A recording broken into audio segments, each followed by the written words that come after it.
Hi, everyone. This is Violet Lee, your Tai Chi examiner. Some of you know that I have written more than 700 articles in Tai Chi, Qigong, and meditation. Several years ago, I quit my day job as an IT professional at a large telecommunication company so I can spend more time to write about Tai Chi and Qigong and also do more teaching. And some people just thought I was crazy because there's really no money in this kind of line of business. But today, I'm going to introduce you someone who is even more dedicated than I am. And now let's welcome Michael DeMarco. And Michael, thank you so much for joining me today. And Michael, and he was a publisher and for journals of Asian martial arts, and some people just short for JAMA, but and you can say either way. And he is a founder of Via Media publishing company. And not to mention, he is author of many great articles, and also the author of this novel in my hand. It's called Wuxia America. So, and today I'm really happy, and Michael is willing to spend some time with us and talk about his book, as well as his, how should I say, his devotion to the martial art. Well, again, welcome, Marco, to come to this interview. And can you just introduce yourself a little bit, because you have written so many martial arts, and I saw some of the things you're actually talking about the martial art. And can you share with us when did you start your journey in the martial art, and also why? Why? Good questions. Well, I started martial arts when I was in grade school. So whoa. It's been a while. And when I was actually starting then, I was trying to find information, especially later on, about Tai Chi. Because when I started college, I had a professor from China who was in Tianjin. Yes. Beijing, and also he went to Hong Kong and ended up in Pennsylvania. But he introduced me to Tai Chi, and at that time, almost nobody knew Tai Chi in the United States. They never even heard of it. So I was trying to find information, and you couldn't. Even on any other martial art, there wasn't very good quality. So after college time, some years later, I decided to start the Journal of Asian Martial Arts. And I said, well, we should be able to find some good writers, people who have experience, who are good practitioners and scholars. So it surprised me because I thought there would be many in Asian studies, but a good many were anthropologists. I see. So when I started the journal, we were trying to come in the martial arts from many angles: psychology, history, the physical part, you know, every aspect that you could think so of. It's not just someone want to beat up someone and feel I'm cool. Right, it's much more than the movements. So Much more. anyway, I started that, and when I started martial arts, it was with a Chinese Dutch man that lived in Indonesia, who came from both sides, were royalty. So his grandfather, great-grandfather, went to China to do business, and he was royalty in Holland. So who would he meet in China? So he saw some beautiful girl who was a princess, and they ended up having a tea plantation in Indonesia. And what a story. It's an amazing story because he had his own, they had their kind of family martial arts. And him and his great uncle would go to Shaolin Temple every year for 100 days. And later on, when they were in Indonesia, of course, they had World War II and many things going on with the Japanese there. And so this gentleman, William Reeders is his name, he ended up in the States too. So I started studying his style first. So how old were you that time? Well, I was in grade school. So you start with William Reeders when you were in grade school. Right. Wow. And actually with a couple of his students too, who were his students that I studied with, they were already black belts in karate and judo. And they went to exercise with him in judo because they heard he was good in judo. Nobody could touch him. And then they learned he has his own style. So he was very good in many martial arts. What is his style called? He called it Royal Kung Fu, Royal Kung Fu. I see.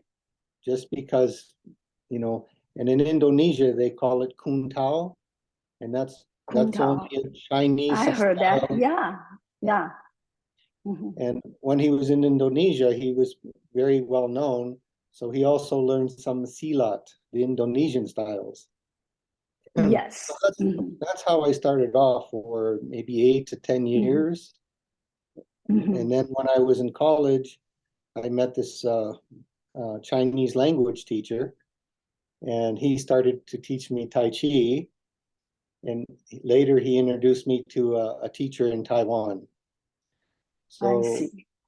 So I had this background with the Kung Tao, Chinese Indonesian, and then the Tai Chi, and I started to into the publishing. So that's been the focus of my work. Is my hobby was martial arts, but then it turned into my work with the publishing. How nice. Well, and yeah, I started my Tai Chi Chuan journey much older, and actually was in my 40s, late 40s. And but once I found it, and then and I love it, and it must be your love, and for us, it's like love at first sight for you, right? And then it's so many years, and you kept doing it, and that's wonderful, and that's good. So you learned the Yang style Tai Chi, right? And did you also learn any other Tai Chi styles? Well, I went back maybe 3 times for studying Yang style. And my teacher moved from Taipei to Puli and up in the mountains. Yes. So I was in Taipei, so I ended up studying with Chen style with Du Yu. So I don't know if you know of him. I heard of him, yes. For Taiwan, he's maybe the main representative for Chen style in those days. I'm not sure about today. Yes, in those days, there were very few Chen style practitioners, mostly were Yang style. Master Du, his father was governor in Bo'ai, where Chen village is. So the head of Chen style, Chen Yanxi, went to be his. Yes. He was Master Du's family bodyguard. So that's but when I communicate with you, either through email or whatever, and the talk, and then you like living, how should I say, Wikipedia. You know so much about the Asian art. That's great. So early you mentioned a little bit, say because your thirst for learning about the art, and there were not too much information out there.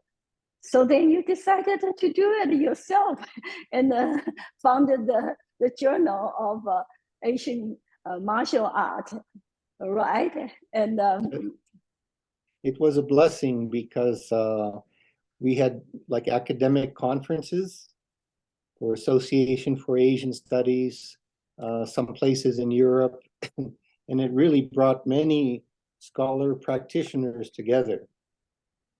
So even today, a lot of these people are working together, writing together, studying together. And I think that's one of the blessings of my work. There's, Understand.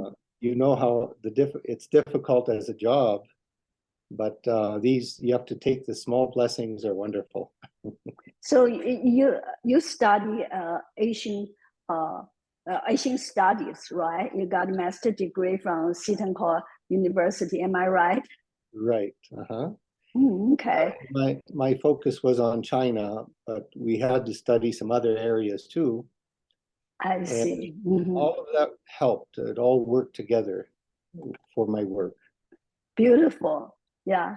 So, and so when you say Asian art, and then we know Chinese has so many different martial art school styles, forms, and there are internal art like Tai Chi and Xing Yi, and there are external like Shaolin and so forth, and so many.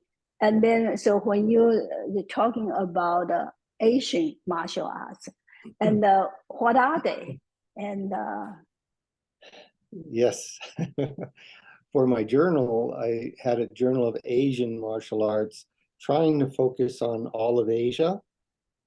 yes, Because most people knew at that time karate and judo, and they're yes, from Japan. And from China, nobody knew anything until Bruce Lee came. So he got people interested in Chinese styles. And of course, later people learned about Tai Chi and other styles, Shaolin. uh-huh. But there's still many, many more styles. And every country in the world has a martial art in different styles. So many we're not familiar with because maybe the country, you know, with English speaking or English books. For example, in Indonesia, there's more writing on silat because Uh-huh. the Dutch were there for many years, hundreds of years. So in Vietnam, you had the French were there, so they have more writing on, say, Vietnamese styles. And China, there were a few Americans, especially a few that went to Taiwan, like Robert Smith. He was one of the Yes. first to Mm-hmm. introduce so much to the US. Mm-hmm. And one thing that bothers me a little bit is people will criticize like Robert Smith and others from the older generation. Really? For what? They'll say, oh, they didn't know this, they don't know that. And the thing is nobody knew. So if you put yourself in that time period, it was more difficult to meet people, to get information. There wasn't any information like we have today. You go on YouTube, you find any style. They didn't have that in Robert Smith's time. Even when I started Correct. the journal, it was still new, the internet. So how did you find people to write about that? And that must be some kind of a journey, and then you just have to keep tracing and so, right? And like for Indonesia, there was a lady who did a PhD on silat. So I think I had her dissertation. She became an associate editor. So I would look at books. I wrote to many universities. you mean associate editor for the journal, right? Oh, okay. Thank you. So I needed people that knew much more than I did about Japan, Korea, Vietnam, so India. So I would contact specialists. Most of them were in universities. So when they came on as associate editors, their friends and associates knew of the journal too. So no wonder your journal was in the university's library, right? Right. Yes. Yeah. So it's definitely high quality and very academic. That's excellent. And you talk a little bit about say the silat and the Indonesia style, and then there are some Vietnamese, and any special martial arts you can give us some example. Well, you asked earlier about in my book, like what style is shown, right? Yeah. And when I studied Kung Tao, it's very deadly art. So this is one reason for secrecy, because you don't want to teach anybody. You should know your student. So in China, they say you have a student for 3 years and you test their character. After that, you can teach them higher levels. And that's one reason why, too, I taught Tai Chi, because I thought nobody wants to study it for fighting. Not too many, years ago. And if I taught Kung Tao, it attracts some pretty bad people. I see. So that's I always watch for that. But for myself, if I didn't study Kung Tao, my Tai Chi would be empty. In Taiwan, we didn't spar. There were very little really physical contacts. And the difference is you have to say, you can't make Tai Chi something else. You have to look at Tai Chi and say, how would a real master fight? Yes. And as you know, today, there's some challenges in mainland China, like mixed martial arts with Tai Chi master. And the master lasts 10 seconds and he's on the ground. Yes, we all saw that video. Yeah. And the thing is that if you practice Tai Chi for 50 years, but only for exercise, you can't say it's for fighting, right? It's not self-defense. You must practice it for self-defense. And very few people do that today. Most people want to do the form and for exercise, and that's good. That's very, very true. And yes, Tai Chi Chuan is a very effective and efficient martial art, but it is not easy to get there. And then first you have to learn all those Tao Lu or routines. And then gradually, if you get to higher level, then you develop that, and then you understand the maneuvering, what it's for, and so forth. And it takes a lot of dedication to do that. So I guess in a way you were very lucky, and then you see the both sides. You saw the more external martial art, and then with the Chinese. The internal martial art, you can put two together. That's great. And I think the Kung Tao helped my Tai Chi, and my Tai Chi helped my Kung Tao. Well, someone said at the pinnacle of all the martial art, it's the same. You have to have both internal and external, right? Otherwise, it's kind of empty. So that's very good. And yeah.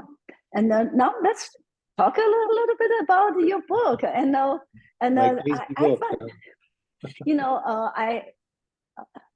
I mentioned it to you. I say I am a slow reader, and it may take me a while to read this book, even though how many words are here? About 30,000 words or 50,000, less than 50,000 words, right? Yeah. I'm not sure offhand. Yeah, I kind of counted myself. So, but if people know me, they know how slow I read, and it doesn't matter if it's a Chinese book or English book, I'm a slow reader. However, with this book, I just did not put it down, and I kept reading and reading, and until I finished it, and I said, "Oh, this is a very interesting novel." And so you want to give us a little bit the synopsis of this book? Well, let's see.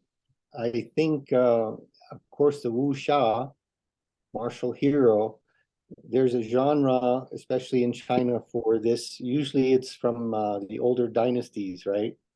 You know, and Yes. very fantasy. And I thought about that for a modern day martial art hero. And so the story basically is about an American Chinese doctor in Sacramento, and he gets involved with some cases. He has to help people, but he gets involved with an international crime organization, and the FBI and the CIA, everybody are trying to figure out what's going on internationally, and he becomes a key figure to find who is behind the international crimes. Yeah, I mean, I was reading, which is like, why? What's going on? Why this Chinese medicine doctor gets involved? And I think that's the brilliant part of your novel, and it also shows your knowledge in this area. When I say that this area means the history, the recent history of the Chinese immigrants and in the U.S. and how you know they moved to the U.S. and what did they do and when they came here and what for. So it's quite interesting, and you weave all these things together, and so eventually, oh, that makes sense. Because for the longest, the reason I've kept reading is like, why?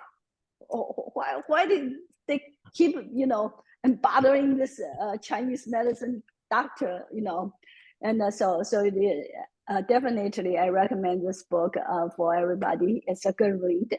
And in the book you mentioned something, the so-called the secrecy of the Chinese medicine as well as Chinese martial art. Early on you touch a little bit about it, but maybe you can talk more about this. And so for some of you, if you practice, say, Tai Chi Chuan, and then you may heard about so-called the discipleship and how the art was passing down generation through generation. And actually this kind of so-called discipleship is not just Tai Chi Chuan or Qigong, and it existing in other arts. For example, medicine is some kind of art, and then there's calligraphy, and it's all passing down through the discipleship. So the teacher, the sifu, and will carefully select his students or somebody to be his students and to be his disciple, and then passing the knowledge and that way. And of course, in the old days, sometimes they only have very few, just handful disciples. Unlike today, and there are a lot. Some of the how should I say, teachers have a lot more than just a handful of disciples. So some people say, why is this this kind of a secrecy, and what's the reason for it? And so would you mind and explain a little bit without giving the book away? Well, the secrecy part.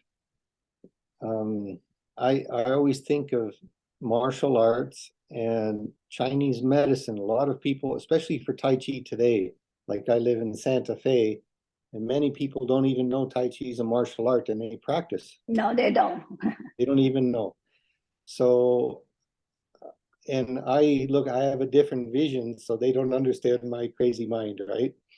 And part of that is, if you look at Tai Chi and you understand that it can be lethal, it can be deadly, then as a teacher, you're responsible for that. And the same thing for the health systems.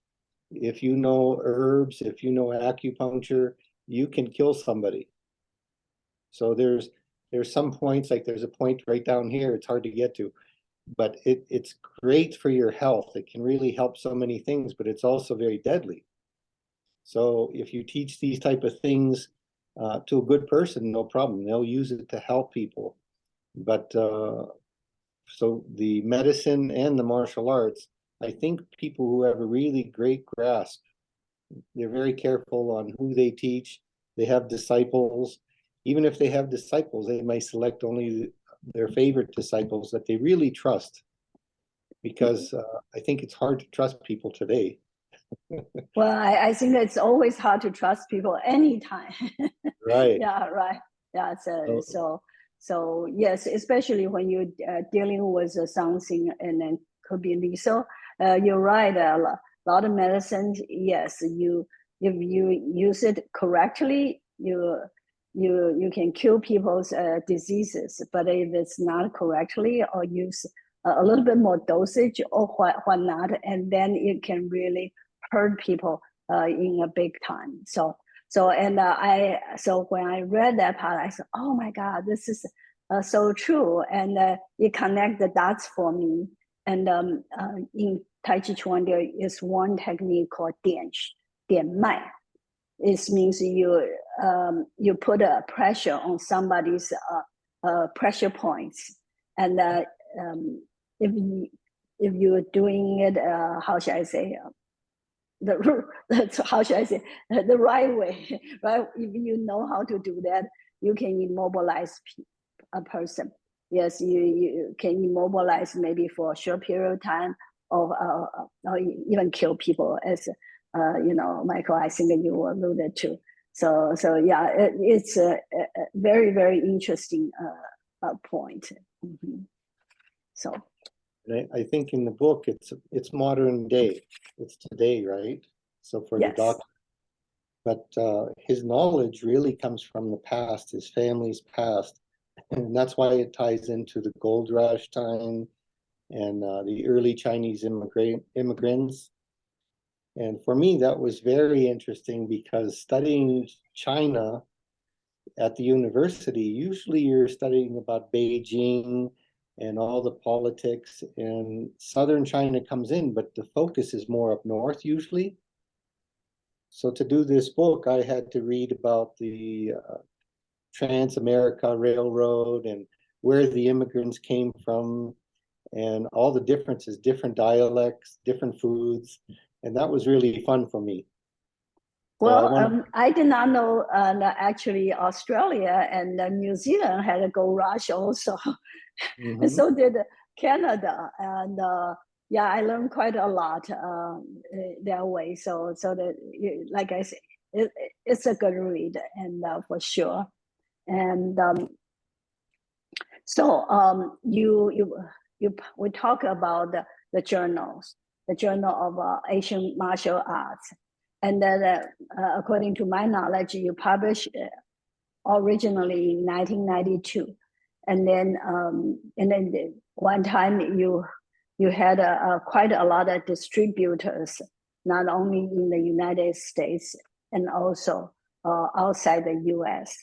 And of course, as we all understand, with the internet rise and a lot of the print media and stop, how should I say, business, and many local newspaper died, and many of the good, how should I say, Tai Chi and martial art publications, and for example, like the Chi Journal and like the Kung Fu Tai Chi magazine, and all stop printing, and just because it's so costly, and people have no respect for intellectual property. Then you can get things, you just copy and paste all over. So it is a very hard business, and I really respect you for doing that. And so since you stop printing the actual copy, and I think you're doing something very interesting and also variable, and you're putting so-called anthologies and together, right? And so far you have published 55 of them, right? Right. Yeah, And can you just introduce a little bit about what these anthologies? it's interesting as a publisher, if I published something just on Chinese martial arts, people would think that's too broad. All I want is Tai Chi, right? So if I do karate, I don't care about judo. So Asia is big. And every issue we had something on China and Japan all the time. Sometime Korea, sometimes some other countries. So, and even if it was on China, it might be on Chinese wrestling, it might be Xingyi or Bagua, something different. So when I stopped the journal, I said, well, I'll make the anthologies this way. Each anthology is under a topic, like just Chen style Taiji, you know. That's very specific. That's good. Mm-hmm. Yeah, and it depends how many articles we had. Mm-hmm. And you know, just on judo, just on karate. And I think that's, you know, most people who want to do research now, everything is in one or two books they can find on the subject that they want. Mm-hmm. So most of the articles I have in anthologies, I don't know if I'll make any more. There's still some articles that I could put together, but actually, like Wuxia America, I after the journal work was very difficult, you know, as somebody in the media, the research, you know, trying to watch every little thing and all the facts. And then recently, I did a book about Italy, and it took me 5 years, 7 days a week, and a great amount of research, and it's very difficult. I loved it, but it's still a lot. About the food or about the martial art? It's No, no. about. It was about my grandparents' village where they came from. Oh, I see. That's neat. That's neat. Mm-hmm. And the front is dedicated to the people from any small village anywhere in the world because things are very similar. The poverty, immigration, the time period of our grandparents, Mm-hmm. things like this. So Yeah, anyway, after that, I said I want to do something fun. I see. So Okay. that's why I did um, martial art essays from Beijing, 1760. So that's fiction. And I think I sent you a copy. You probably didn't get it yet. No, I have not got it. Yeah. And so here is one example of the anthology. And this is about the Western and who were pioneers and for the Chinese martial art in the West. So I'm eager to read this book. Yeah. And So how's the calligraphy on the cover? It's interesting. I was going to ask you, say, where did you get this? Who actually wrote this? It's beautiful. It's Yeah, beautiful. there was a famous martial art teacher you should have heard of, Hong Yishang in Taipei. Oh, It's from his yes, son. yes. So in the front it tells about him. So he's still I teaching see. kind of, they have their family style, but Bagua, Taiji, he has a mix. Very, very superb martial art family. Uh-huh. Very famous in Taiwan. Maybe I will seeking out Yes. once I go to Taiwan next time. Yeah, that's good. Very, And very artistic too. You can see his mhm. calligraphy is unique. Very, very, yes, very unique. The way he wrote it, and but I could feel the so-called Jing Qi Shen, and if people practice Tai Chi Chuan, you probably heard that the Jing means the essence, and the Qi, you know what Qi is. Shen is the spirit. So you look at each of these characters, it has all those three elements in there. So yes, a very good calligraphy, very, very nice. So I asked you in this question, I said, well, this book, okay, Wuxia, Wu means martial, okay, and the Xia means a hero, And so this is a modern hero, yeah, in the U.S. And then so it's kind of interesting. And I asked Michael, I say, will this become a movie?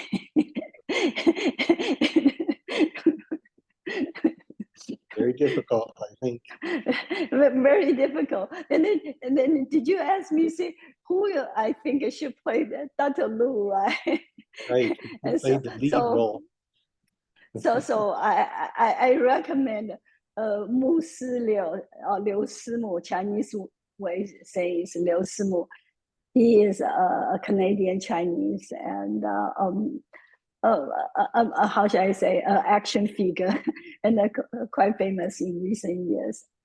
Well, this is very, very pleasant, and I really enjoyed our conversation and everyone. And I'm also writing an article about this interview with Michael. And if you have any questions, and then you can drop me a line. Okay. And anything else, Michael, you want to share with the audience? Well, the main thing is I'm sorry for my lighting today because that's pretty poor, but it's the best I could do for today. I didn't know how it would work, but I could see that it's not so good quality, but at least you could see my outline. I just wanted to thank Violet. I'm so happy to meet you here rather than just on YouTube or online, and to get to know each other a little bit. It's nice to meet you, and also all of your followers who watch your videos, who study from you. I think that's great. You're really doing a great job to pass on some of the best of Chinese culture. Well, thank you very much. And I, in a way, kind of like Michael, I'm always trying to find the best, how should I say, in the field, and to introduce to all of you, and so you can see, how rich this art is, and have fun with that, right? And so again, thank you so much, Michael, and for accepting my interview. Thank you. Bye-bye. Best wishes to everybody. Stay well.